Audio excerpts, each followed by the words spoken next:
Bom dia a todos, a graça e a paz do nosso Senhor Jesus Cristo seja com todos vós, com a Igreja. E não estava à espera, André.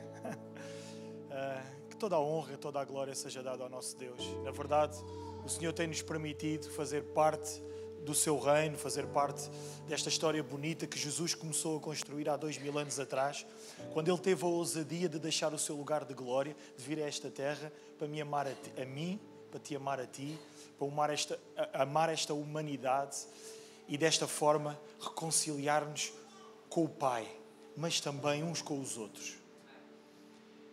E tem sido um privilégio acompanhar o André, a Eunice, os vossos pastores, tem sido uma grande alegria e também um desafio, claro que é um desafio, é uma batalha espiritual o que está a acontecer aqui, em Aveiro. Plantar uma igreja, anunciar as virtudes de Cristo, as boas novas do reino, num mundo que cada vez corre contra todos os valores que Jesus vem implementar. Não é fácil ter a ousadia de largar tudo para trás, de sentir o chamado de Deus e de vir para um local onde nós não conhecemos ninguém. Muitas vezes estamos sozinhos. Nós pensamos que estamos sozinhos. Mas percebemos que Deus já vai à frente, que Deus já está a preparar todas as coisas. E é uma bênção aquilo que Deus tem feito aqui neste lugar. Em tão pouco tempo, esta igreja cheia de pessoas que buscam a palavra de Deus, pessoas que buscam ajustar a sua vida de acordo com os preceitos de Cristo. É uma bênção, é uma bênção. E como conselheiro, permitem-me só recomendar-vos algo simples, mas poderoso, que a vida dos vossos pastores precisa. Orem por eles. Orem por eles. Dobrem os joelhos por eles lá em casa. Recordem o André, a Eunice e a sua família nas tuas orações, nas tuas petições diárias, porque eles foram colocados à frente desta igreja para cuidar de vocês. Cuidem deles através da oração. Eu hoje quero falar acerca de reconciliação. Hoje quero falar-te acerca de um ministério que foi confiado à igreja, um ministério que foi confiado por Cristo, a mim e a ti. Na verdade, um ministério que, em primeiro lugar, foi confiado ao Filho. O Pai confiou ao Filho o ministério de reconciliação. Essa foi a missão de Jesus. Mas eu gostava de começar fazendo algumas perguntas. Perguntas que eu não quero que tu respondas, mas perguntas que eu espero que hoje o Espírito e a Palavra te ajudem a responder. E a primeira pergunta é se tu serias capaz de interceder por alguém que tivesse cometido um crime. Imagina, alguém que tivesse cometido um crime. Tu eras capaz de interceder por essa pessoa? Terias coragem de pedir a uma pessoa que sofreu um dano para receber a outra pessoa que lhe causou o dano na sua comunhão? Terias essa coragem? Imagina alguém que pertence à igreja e que, pelos seus atos, ele feriu a unidade e a comunhão da igreja. Mas esse alguém se arrependeu. Esse alguém precisa de voltar. Como é que estariam os teus braços? Fechados ou abertos para essa pessoa? Qual deverá ser o nosso papel na reconciliação? Qual deverá ser o teu e o meu papel na reconstrução de relacionamentos que estão quebrados? Que impacto hoje a falta de perdão pode ter na tua vida? A falta de perdão e a falta de reconciliação pode ter na vida de uma comunidade, na vida de uma igreja, na vida de um corpo. Eu hoje quero falar-te de um coração reconciliador, de um pedido de reconciliação e de um encontro de reconciliação. E hoje eu quero meditar contigo numa carta. Aliás, ela é a carta mais pequena que nós encontramos nas Escrituras. A mais pequena, imaginem. Mas nos últimos tempos do meu ministério eu tenho descoberto e redescoberto esta carta como uma profundidade do coração de Deus, do coração que Deus colocou na vida de um apóstolo. Eu hoje quero falar-te do apóstolo Paulo, mas eu quero-te apresentar Paulo como um homem com este coração, um coração reconciliador, um Paulo mestre da reconciliação, um Paulo que faz um pedido urgente a um irmão na fé, ao destinatário desta carta. Como eu disse, ela é a carta mais pequena do Novo Testamento. mas para mim uma das mais belas das Escrituras. Eu convido-te a abrir. Abre na carta Filemão. Vai ser difícil encontrar Filemão. Abre Filemão, Novo Testamento. Abre a tua Bíblia, Filemão.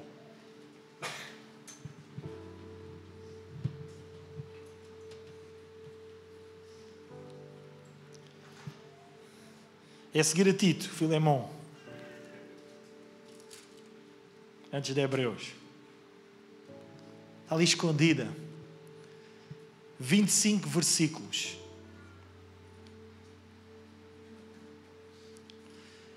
Esta carta ela é cheia do Evangelho. Ela é um apelo de um homem que está preso, mas de um homem que tem um coração reconciliador. E quer que exista reconciliação entre dois irmãos na fé. Ele quer que o seu coração naquela prisão seja reanimado por este encontro destes dois irmãos. E diz assim Paulo, prisioneiro de Cristo Jesus, e o irmão Timóteo, ao amado Filemão, também nosso colaborador. E à irmã Áfia e a Arquipo, nosso companheiro de lutas, e à igreja que está em tua casa. Graça e paz a vós outros da parte de Deus nosso Pai e de nosso Senhor Jesus Cristo. Dou graças ao meu Deus, lembrando-me sempre de ti nas minhas orações, estando ciente do teu amor e da fé que tens no Senhor para com todos os santos, para que a comunhão da tua fé se torne eficiente no pleno conhecimento de todo o bem que há em nós para com Cristo. Pois, irmão, tive grande alegria e conforto no teu amor, porquanto o coração dos santos tem sido reanimado por teu intermédio. Pois bem, ainda que eu sinta plena liberdade em Cristo para te ordenar o que te convém, prefiro todavia solicitar-te em nome do amor, sendo o que eu sou, Paulo, o velho, e agora até prisioneiro de Cristo Jesus. Sim, solicito-te em favor do meu filho Onésimo, que gerei entre algemas. Ele antes te foi inútil, atualmente, porém, é útil a ti e a mim. Eu te o envio de volta em pessoa. Quero dizer-te ao meu próprio coração. Eu queria conservá-lo comigo mesmo, para que em teu lugar me servir nas algemas que carrego por causa do Evangelho. Nada, porém, quis fazer sem o teu consentimento, Filemão, para que a tua bondade não venha a ser por uma obrigação, mas de livre vontade. Pois acredito que ele veio a ser afastado de ti temporariamente, a fim de que o recebas para sempre, não como um escravo, antes muito mais do que um escravo, como um irmão caríssimo, especialmente de mim, com maior razão de ti, quer na carne, quer no Senhor. Se, portanto, me consideras companheiro, recebe-o como se fosse a mim mesmo. E se algum dano te fez, ou se te deve alguma coisa, lança tudo na minha conta. Eu, Paulo, de próprio punho escrevo, eu pagarei, para não te alegar que também tu me deves a ti mesmo. Sim, irmão, que eu receba de ti no Senhor este benefício, reanima-me o coração em Cristo. Certo, como estou da tua obediência, eu te escrevo, sabendo que farás mais do que te estou pedindo, e ao mesmo tempo preparas-me também pousada, pois espero que pelas vossas orações vos serei restituído. Saúdam-te Epáfras, prisioneiro comigo em Cristo Jesus, Marcos, Aristarco, Demas e Lucas, meus cooperadores. A graça do Senhor Jesus Cristo seja com o vosso espírito.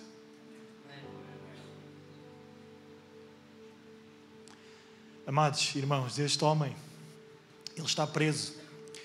Mas Paulo mostra o que significa ter um coração reconciliador.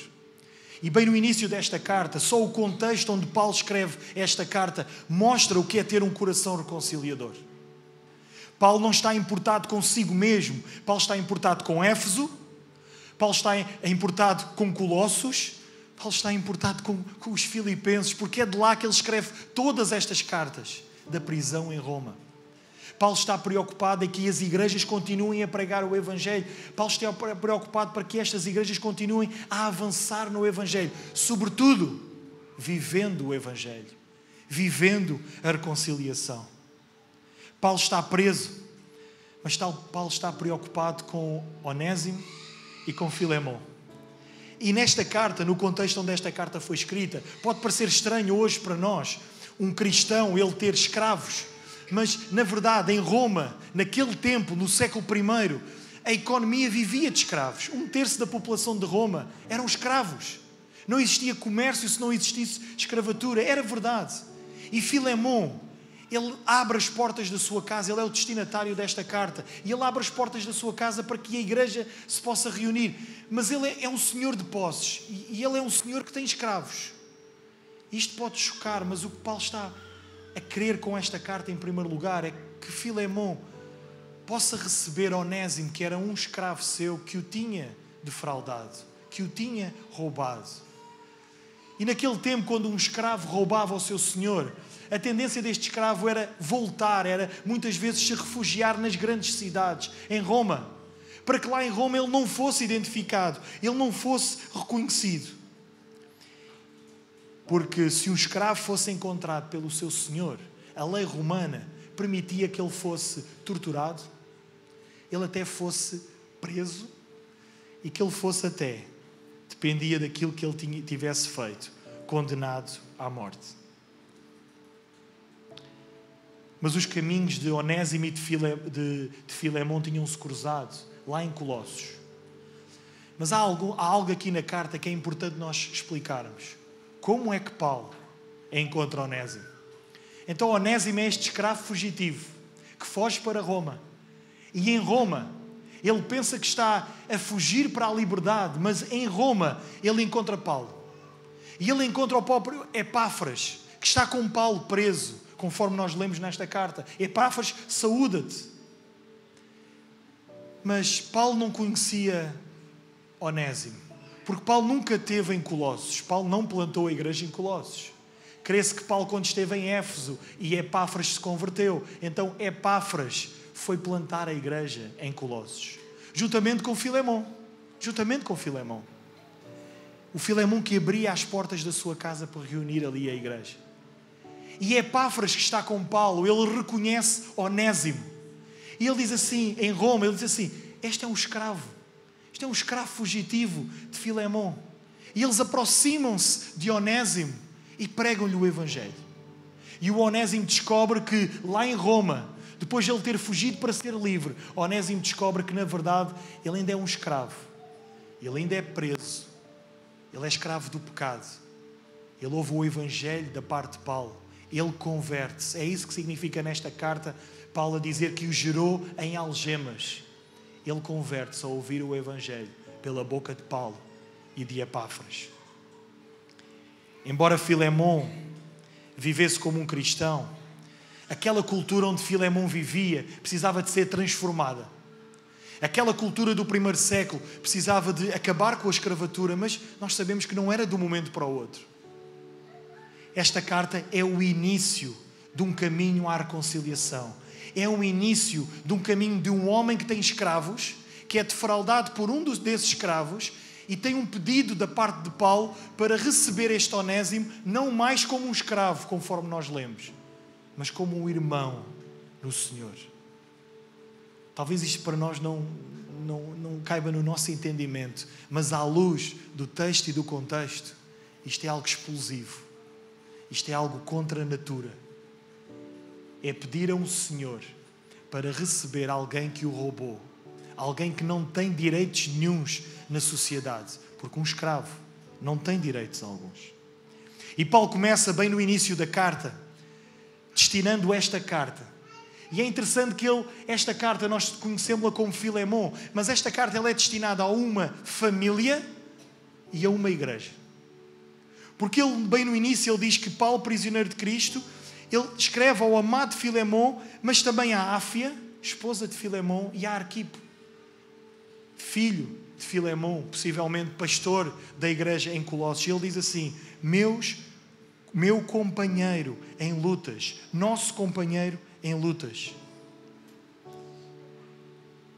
Paulo quer que este Filemão, que tinha um bom testemunho, que era um líder na igreja, possa não somente abrir as portas da sua casa para receber a igreja, mas possa assim viver o Evangelho da forma com que ia receber este homem, que não merecia perdão, este Onésimo. E Paulo começa, bem no início da carta, a dizer: graça e paz a vós outros, da parte de nosso Deus e Pai e de nosso Senhor Jesus Cristo. Paulo começa a dizer ao que vem.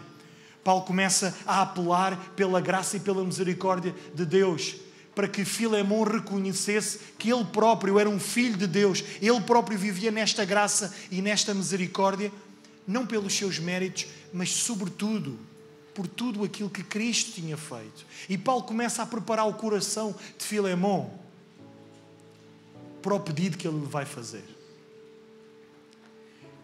O versículo 5, Paulo diz assim: eu estou ciente do teu amor e da tua fé que tens para com o Senhor Jesus e para com todos os santos. Filemon é um homem de bom testemunho naquela igreja, na igreja de Colossos. Filemon é um homem que, pelo seu amor e pelo seu proceder, ajuda à unidade da igreja, a fortalecer a igreja, ao testemunho do Evangelho. A vida de Filemon, o testemunho de Filemon demonstrava que a fé, ele demonstrava fé pela forma com que ele se relacionava com as pessoas. E Paulo dá graças a Deus por esta fé. Filemon era um homem amoroso, Filemon era um homem altruísta. Filemon não tinha a sua vida como preciosa. Filemon tinha os seus bens, a sua casa, ao serviço da igreja em Colossos. E as pessoas olhavam para Filemon e viam o Evangelho vivido de carne e osso. Eu não sei como é aqui na igreja, mas eu quero te fazer uma pergunta nesta manhã. Quando os irmãos olham para ti, olham para a tua vida, eles veem o Evangelho de carne e osso? O teu amor, a tua fé, a forma com que apaixonadamente tu vives Cristo, tem contribuído para fortalecer a unidade da igreja? Tem contribuído para que o Evangelho seja anunciado nesta cidade? Tem contribuído para a alegria desta cidade? Paulo tinha ganho Filemon também. E Filemon tinha se tornado uma bênção naquela comunidade. E ele diz assim: eu tive grande alegria, versículo 7, e conforto no teu amor, porquanto o coração dos santos, o coração da igreja, tem sido reanimado por teu intermédio. Então, Filemon é um homem com um coração cheio do Evangelho. Então nós temos o pedido de um coração reconciliador de Paulo para o outro coração reconciliador de Filemon. Paulo conhecia o coração de Filemon. Eles eram companheiros. E Paulo parece que está a preparar o seu coração para o pedido que ele vai fazer. E nós encontramos então um pedido de reconciliação a partir do versículo 8. E que pedido é este? É tão bonito ver, irmãos, que Paulo começa a dizer: ainda que eu sinta liberdade de te ordenar. Paulo, como apóstolo, podia ordenar que Filemon tivesse que receber Onésimo. Mas Paulo não usa dessa autoridade apostólica. Paulo pede algo muito mais poderoso. Ele diz: ainda que eu sinta liberdade de te ordenar, como apóstolo, eu vou-te pedir em nome do amor. Em nome do amor. Do amor que não falha. Do amor que é o maior dom de todos. O amor que deve ser o maior dom procurado por toda a igreja, por qualquer igreja, por qualquer cristão. Eu peço-te em nome do amor de Cristo, que tu possas perdoar Onésimo, receber Onésimo. Porque olha, eu gerei Onésimo. Onésimo não é mais aquele escravo rebelde que te roubou e que fugiu. Onésimo é agora um irmão na fé. Alguém que encontrou o Evangelho. Mas alguém que precisa de ser restituído. Alguém que precisa de voltar a casa. Porque a casa de Onésimo, agora, era a igreja em Colossos. Era a igreja numa casa onde ele tinha sido escravo. Mas agora ele precisava de ser recebido, não mais como um escravo, mas como um irmão na fé. Vamos acompanhar? O que é que significa isto? O que é que significa um escravo ser recebido naquela cultura como um irmão na fé?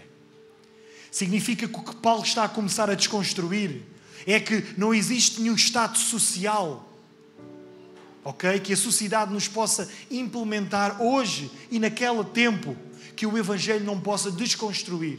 e voltar a construir para uma nova família, para um novo estado social, onde não há mais senhor nem escravos, onde todos somos livres em Cristo, irmãos, e só o cabeça da igreja, é o Senhor. Isto é um pedido ousado de reconciliação de um senhor, mas que tem que receber um escravo que o roubou como irmão na fé. Onésimo agora é um irmão na fé. Onésimo agora tinha ouvido o Evangelho pela boca de Paulo. Onésimo agora sabia que era possível reconciliar-se com Deus, mas também se reconciliar com Filemón. Onésimo arrependeu-se, creu no Senhor Jesus. É isso que significa um irmão na fé. Onésimo percebeu que todo o mal que ele tinha praticado, todo o mal da sua vida, agora estava crucificado com Cristo. Onésimo era agora uma nova criatura em Cristo. Onésimo percebeu que as suas falhas, os seus pecados, tinham sido crucificados com Cristo. E como prova do seu arrependimento, Onésimo, como escravo, é o primeiro a estar disposto a fazer o caminho de volta de Roma para Colossos, para voltar a casa, para voltar a uma família agora que não o iria receber mais como um escravo, mas como um irmão, como alguém que pertence à comunidade. Isto pode acontecer connosco, sabiam? Isto pode acontecer connosco. Talvez tu possas conhecer alguém que está afastado da comunhão da igreja. Alguém que se afastou da fé, alguém que se afastou de Cristo, alguém que tem estado a viver em pecado e tu precisas de ser a pessoa que reanimas de novo esse coração. Pregas novamente o Evangelho. Dizes que a família da IMC está disponível para acolher novamente essa pessoa. É fácil fazer isso? Não. Mas Paulo sabia que o Evangelho que o transformou de um fariseu e de um perseguidor de cristãos num homem que foi usado grandemente por Deus, era o mesmo Evangelho que tinha poder para restaurar a comunhão entre Filemón e Onésimo. Era o mesmo Evangelho que tinha poder, juntamente com esta carta, para fazer Onésimo voltar, regressar a casa. Agora imagine o coração de Onésimo. Imagine o coração de Onésimo. Saber que tinha que regressar. Talvez na mente dele e no coração dele surgisse a questão: como é que eu serei recebido? Como é que eu vou ser recebido? De braços abertos? Por Áfia, por Arquipo, por Filemón, por toda a igreja em Colossos? Será que eles têm lugar para mim na comunidade? Será que há lugar na igreja para aqueles que estão afastados? Para aqueles que cometeram o crime? Mas para aqueles que se reconheceram, para aqueles que se arrependeram, para aqueles que precisam de voltar, precisam de ter um lugar novamente sentados à mesa, na família, que é a igreja. Segundo aos Coríntios, no capítulo 5, versículo 18 e 20, Paulo diz, e Paulo fala de um ministério que nos foi dado. Ora, tudo provém de Deus, que nos reconciliou consigo mesmo por meio de Cristo Jesus e nos deu o ministério da reconciliação. A saber, Deus estava com Cristo, reconciliando consigo o mundo e não imputando aos homens as suas transgressões. E nos confiou a palavra da reconciliação, de sorte que somos embaixadores em nome de Cristo, como se Deus exortasse por nosso intermédio. Nós somos embaixadores de Cristo. Esta carta é uma carta de um embaixador da reconciliação. É um pedido de reconciliação de um homem para que o outro homem, em que ambos perceberam a sua miséria espiritual, mas perceberam que em Cristo podiam se unir, podiam ser corpo, podiam ser igreja. Paulo ainda faz um trocadilho interessante, irmãos.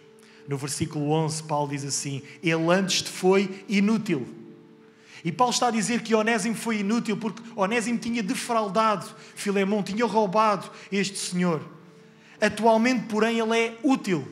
E sabes que o nome Filemón significa útil. Por isso é que Paulo faz este trocadilho entre útil e inútil. Ele agora é útil, porque ele agora encontrou o Senhor. E ele agora está disposto a voltar. Eu te envio de volta. Quer dizer, o meu próprio coração. Eu não sei se tu estás a tomar atenção bem à carta, mas Paulo está a dizer que o coração dele vai com esta carta, juntamente com Onésimo, a caminho de Colossos. E Paulo está a pedir a Filemon que receba Onésimo como se fosse ele próprio a ser recebido. Isto é o Evangelho. Isto é o Evangelho. No Evangelho não há espaço para nós vivermos de costas voltadas com ninguém. E às vezes no seio das nossas famílias nós temos pessoas com quem não falamos. Às vezes temos aquelas pessoas com quem nos zangamos e deixamos de falar há tantos anos. Mas o que esta carta nos quer ensinar é que essas pessoas, e que tu és o embaixador da reconciliação, que tu tens que mostrar Cristo através da tua vida e que tu tens que buscar reconciliar-te com essa pessoa. No que depender de ti, diz Paulo aos Romanos, no que depender de nós, devemos dar-nos bem com todas as pessoas, reconciliarmos com todos, viver esta reconciliação. É difícil, é. Também para o Filho. Foi difícil para Cristo, foi difícil vir a esta terra, viver como homem e ir àquela cruz para que eu e tu pudéssemos ser reconciliados em primeiro lugar com o Pai e a seguir com Ele. Pois acredito, diz Paulo no versículo 15, que Ele veio a ser afastado de ti temporariamente, a fim de que o recebas para sempre. E o que Paulo está a dizer é que ele acreditava na soberania de Deus. E que na soberania de Deus, Onésimo tinha fugido para Roma. Em Roma tinha ouvido o Evangelho. E que na soberania de Deus, Paulo agora estava a devolver Onésimo, não mais como um escravo, mas como um irmão. E não de forma temporária, mas para sempre. Vocês sabem uma coisa? Nós vamos viver juntos para sempre. Então como é que é possível na igreja às vezes nós não falarmos com o irmão A, com o irmão B e com o irmão C? Como é possível na igreja nós não buscarmos reconciliação? Como é possível nós na igreja vivemos de costas voltadas para que um irmão, uma vez que teve uma atitude ou uma palavra menos boa para nós, como é possível nós não buscarmos reconciliação? Nós não orarmos por essa pessoa? Nós não irmos ao encontro dela? Mesmo que ela não mereça perdão, nós dizemos assim, olha, eu perdoo-te.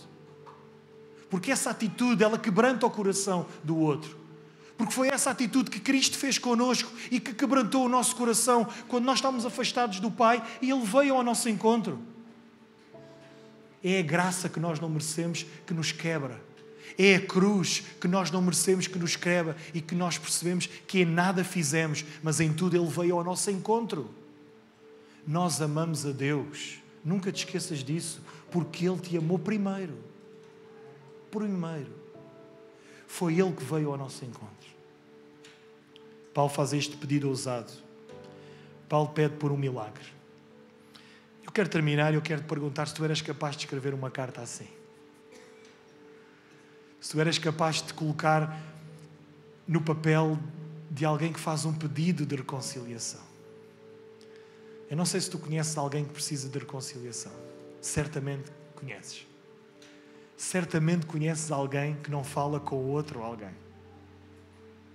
Pede a Deus, como é que eu posso ser usado para que estas duas pessoas possam voltar a reconciliar-se?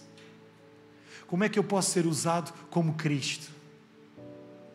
Como é que eu posso ser usado como sal e como luz no meio de um relacionamento, no meio de um mundo que vive de costas voltadas, uns com os outros? Eu quero dizer que naquele tempo muitos estavam dispostos a pegar numa pedra e a atirar a Onésimo. É um escravo, roubou o seu senhor, fugiu, merece ser condenado. Poucos tiveram dispostos a pregar-lhe o Evangelho, a anunciar-lhe as maravilhas de Cristo, a dizer que em Cristo ele podia encontrar perdão e a dispor-se a escrever uma carta, a entregar na mão de Onésimo e a dizer assim, olha, agora tens que fazer um caminho de volta para a tua família e para a tua casa em Colossos, que está à tua espera, e para o teu irmão, Filemon, que não é mais teu senhor, mas é um irmão na fé. quantos de nós estaríamos dispostos a ser usados como Paulo? Filemão devia perdoar Onésimo, porque Filemão também tinha compreendido que os seus pecados tinham sido perdoados por Cristo. Tu deves perdoar e tu deves procurar reconciliação, porque tu também não mereceste o perdão que tu encontraste em Cristo. E, portanto, tu deves perdoar. É fácil, não é difícil. Perdoar não nasce em nós, perdoar é divino, mas perdoar vem de um coração que está cheio de Deus, está cheio do Evangelho. Agora imaginem aquele caminho de regresso a casa. Imaginem Onésimo a aproximar-se da casa de Áfia e de Arquipo. Imaginem Onésimo a aproximar-se daquela casa onde se reunia a igreja. Eu imagino um pequeno grupo. Imagina um pequeno grupo reunido. Um pequeno grupo da IMC está reunido. Qual é os dias que se reuniu, né, André? Quinta e sexta. Uma quinta-feira à noite. A igreja reunida. E bater à porta alguém lá do pequeno grupo. E vocês abrirem a porta, olharem e reconhecerem que era alguém que tinha cometido alguma coisa contra a igreja. Tinha ferido a unidade da igreja. Tinha-se afastado da igreja. Mas agora estava a regressar. O que é que tu farias? Fechavas a porta? Imagina. Sabes uma coisa? Terceiro ponto e último. É o encontro reconciliador. A Bíblia não fala, esta carta não fala como é que foi o encontro deles. Mas o facto de hoje nós termos esta carta na nossa Bíblia significa que Filemão recebeu Onésimo. Que ele leu esta carta para toda a comunidade, porque estas cartas eram lidas para toda a comunidade. Significa que a igreja de Colossos recebeu Onésimo e que esta carta circulou por todas as outras igrejas e todas as outras igrejas aprenderam o que é receber alguém que defrauda a igreja, que muitas vezes é um pecador, que comete um crime, mas que em Cristo encontrou perdão e que em Cristo encontrou reconciliação. Então, quem somos nós, senão a família de Cristo, a família daqueles que foram reconciliados pelo sangue, para que também nós possamos reconciliar outros. Onésimo foi recebido naquela casa. Eu não sei se eles se abraçaram, eu não sei se eles se beijaram, eu não sei se eles choraram, mas eu imagino um encontro reconciliador. Um encontro igual ao daquele filho pródigo. Lembras daquela parábola que volta para a casa do pai e que encontra um pai de braços abertos, pronto para receber um filho. Eu quero dizer que se esta igreja quer ter impacto nesta cidade, se esta igreja quer trazer grande alegria a esta cidade, esta igreja tem que trazer grande alegria em primeiro lugar ao coração de Deus. E o coração de Deus é um coração reconciliador. Esta igreja tem que ter os braços abertos para receber todos aqueles que, por um motivo qualquer, se afastaram do mundo, se afastaram da igreja, mas precisam de voltar a casa. Precisam de voltar à casa do Pai. Paulo quis destruir barreiras. Paulo sabia que o Senhor e Salvador de Filemão era agora o Senhor e Salvador de Onésimo. E que este Senhor e Salvador, morto e crucificado, mas que está vivo e ressurreto, tinha poder para quebrar o coração daqueles dois homens e para voltá-los a unir de novo, Senhor e escravo, na mesma igreja e na mesma família. Eu quero chamar o grupo de louvor aqui à frente, mas eu quero também dizer que se alguém ama a Deus, a Bíblia diz que se alguém ama a Deus e odeia o seu irmão, é mentiroso.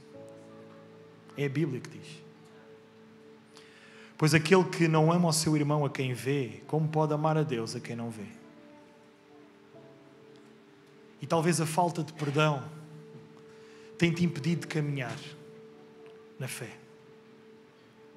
A falta de perdão é uma raiz que reside no coração hoje de muitos cristãos, sabias? Impede de caminhar o caminho do discipulado, o caminho de Cristo. A falta de perdão hoje é uma raiz que está dentro do coração de tantas vidas, de tantas almas. É uma escravatura. maior do que aquela que Onésimo sofria em casa de Filemão. E eu não sei com quem que tu te identificas nesta manhã. A Bíblia diz que todos nós, a certa altura da nossa vida, somos Onésimos. Todos pecamos, todos fugimos, todos éramos escravos do pecado. Mas todos um dia tivemos a oportunidade de nos arrependermos, a oportunidade de regressar a casa, a oportunidade de encontrar perdão em Cristo. E talvez nesta manhã tu sejas um Onésimo. Tu precisas de pedir perdão, tu precisas dizer: Senhor, ajuda-me a perdoar, arranca de mim, liberta-me desta escravatura, ajuda-me a perdoar, ajuda-me a ser perdoado por Ti, ajuda-me a ser perdoado pelo meu irmão. Mas talvez nesta manhã tu sejas um Filemão. Há alguém em que tu tenhas de perdoar? Há alguém que esteja nesta sala que tu precisas de te levantar neste momento, de correr para essa pessoa, de abraçar, de lhe dar um beijo e dizer assim: eu perdoo-te, meu irmão. Pode não ser muito ortodoxo, mas se houver alguém aqui que precisa de pedir perdão a alguém, podes o fazer agora. Mas talvez seja no final do culto. Talvez tenhas que fazer o telefonema a alguém. Se calhar esse alguém até está do outro lado do Atlântico, mas precisa de receber um telefonema teu. Precisa de ouvir da tua voz assim: eu perdoo-te, ou perdoa-me. Eu quero dizer nesta manhã que perdoar, ela não é uma opção para o cristão. Perdoar é um mandamento. E da forma com que este encontro reconciliador entre Filemão e Onésimo alegrou o coração do apóstolo Paulo, o perdão que precisa de existir na tua vida, o perdão que precisa de existir nos relacionamentos da tua família, vão trazer alegria ao coração de Deus. Que esta igreja, que esta família reanime o coração de Deus pelos encontros reconciliadores que vão existir aqui, nesta cidade, por vosso intermédio. Nunca te envergonhes deste Evangelho, que coloca uma alta bitola. Muitas vezes coloca-nos a fasquia tão alto para nós o vivermos. Mas não te envergonhes deste Evangelho. Pede a Deus mais e mais do seu amor no teu coração. Pede a Ele esta capacidade de, através da reconciliação, tu encontrares a verdadeira liberdade que só existe em Cristo Jesus. Sê um agente de reconciliação. Traz bênção para a tua família, traz bênção para a tua igreja, traz bênção para esta cidade. E que o Senhor Jesus nos ajude a sermos pessoas de reconciliação. Curva a tua cabeça, quero orar por ti. Pai, eu quero te pedir, Senhor, que o teu Santo Espírito possa inflamar os corações nesta manhã, Senhor, com o teu amor, o amor perdoador, Senhor. Ó Deus, que tu possas restaurar e reconciliar todos os corações que aqui estão, Senhor, em primeiro lugar contigo, Senhor. Se alguém não sente paz, se alguém não sente que ainda está perdoado por ti, Senhor, que tu o visites nesta manhã, Senhor. Enche-o da tua paz, enche-o do teu Espírito, Senhor. Enche-o daquela paz que excede todo o entendimento, Senhor. Guarda o coração desta pessoa, Senhor, no teu amor. E que ela se sinta um filho amado, uma filha amada de ti, Senhor. Mas também eu te peço, Senhor, por aqueles que estão aqui e precisam de perdoar. Liberta-os desta escravatura que é a falta de perdão, Senhor. Liberta os corações nesta manhã, Senhor. Enche-os e inflama com o teu Santo Espírito, Senhor, para que consigam dar passos em direção à reconciliação, Senhor. Que o teu coração possa ser animado e reanimado através desta igreja, através desta comunidade, Senhor. Que haja grande alegria no Evangelho que é anunciado, Senhor, por ti. Ajuda-nos a viver o ministério da reconciliação. Ajuda-nos a viver diante da cruz que nos reconciliou contigo, Senhor, quando nós não merecíamos, Senhor. Ajuda-nos a perdoar aqueles que não merecem, porque nós também não merecemos. Nós não temos forças, mas em Cristo e no Teu poder, Tu nos ajudas. Amém.